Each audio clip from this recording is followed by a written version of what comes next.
kebodohan apa yang berlaku dalam PKR dalam tahun 2025. Semua elok, semua tengah tumpu, tiba-tiba kamu pergi goncang. Jadi yang itu, nasi sudah jadi bubur lah, tak apa. Yang akan menentukan kita menang atau kalah dan lama mana parti ini boleh bertapak di hati rakyat ialah prinsip yang kita pertahankan.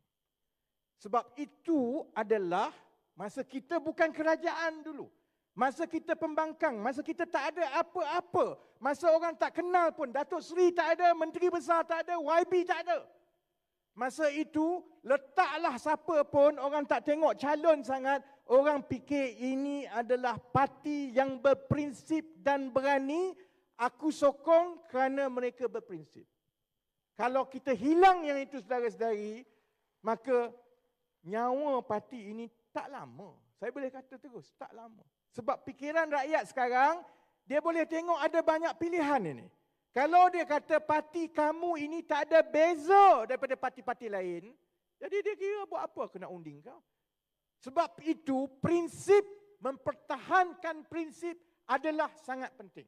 Oh kita semua ya betul, reformasi, prinsip, perjuangan. Menatang apa prinsip ni saudara-saudari? Pernah tanya ke?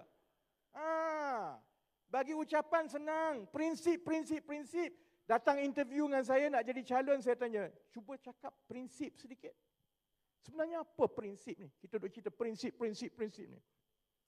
Prinsip ni pada pemahaman saya ialah konsistensi kita dalam mempertahankan keputusan dalam apa jua pun keadaan. Keputusan kita itu tak boleh berbeza-beza ikut kehendak kita.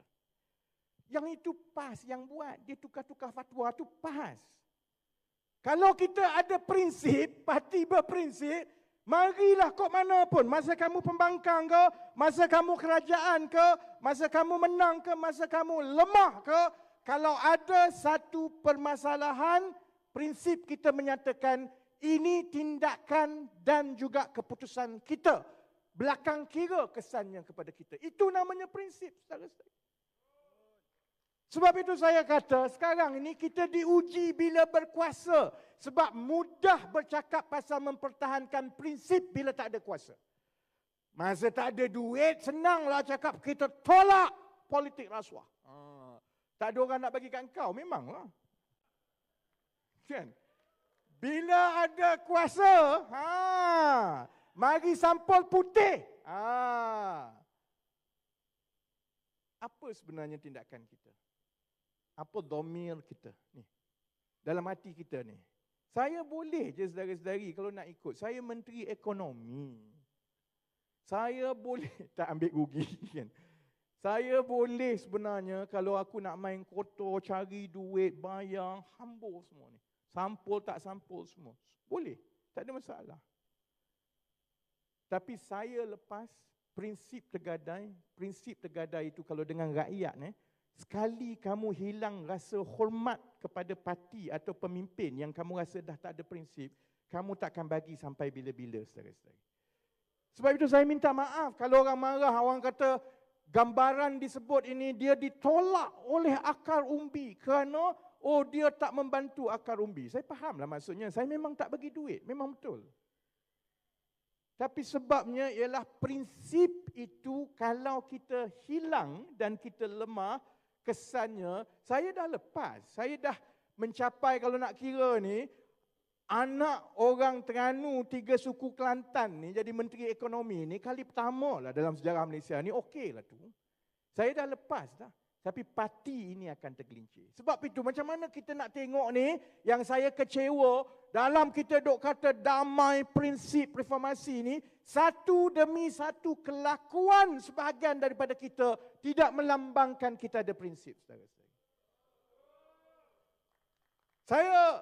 Sebab itu saya kata berhati-hati, saya ni nakal. Kalau saya lontar tu saya nak uji prinsip lah. Saya nak uji orang, saya nak uji Izzah, saya nak uji kawan-kawan yang lain. Saya lontar, mari kita berdebat. Prinsip kita selama ni apa dia? Parti kita ni parti yang mengangkat pertukaran intelektual. Kita ada kekuatan idea. Kita menang kerana rakyat suka idea kita. Kita kejar orang untuk berdebat saudara-saudari. Orang takut dengan kita. Bacok, ahli parlimen bacok. Sampai sekarang kena roh-roh nenek-nenek. Ini parti debat saudara-saudari. Dia tak boleh, masa kita pembangkang, kita kata, mari kita berdebat. Kejar Najib debat. Kejar orang itu debat. Sebab kita pembangkang. Bila kita jadi kerajaan, kita kata debat bukan budaya kita. Mana prinsipnya? Orang luar yang duk bising serang ni, kenapa kita ditertawakan rakyat? Sebab dia kata, baru 2 tahun kamu berkuasa, dah hilang prinsip dah. Sama juga kita kata, orang beritahu kat saya, menteri, yang Izzah kata, menteri kamu buat kerja menteri, parti bagi kita parti. Okey, prinsipnya, kalau itu prinsipnya, kalau betul itu prinsipnya, jangan campur adukkan menteri dengan parti. Menteri-menteri, parti-parti. Yang Fadlina bertanding ketua wanita tu kenapa? Kamu nak jadi apa ni? Nak jadi menteri ke nak jadi ketua wanita? Kalau nak jadi ketua wanita, letak jawatan menteri. Kalau nak jadi menteri, jangan bertanding ketua wanita. Itu prinsipnya. Itu prinsipnya saudara-saudari. Prinsip mesti konsisten. Tak boleh bertukar-tukar.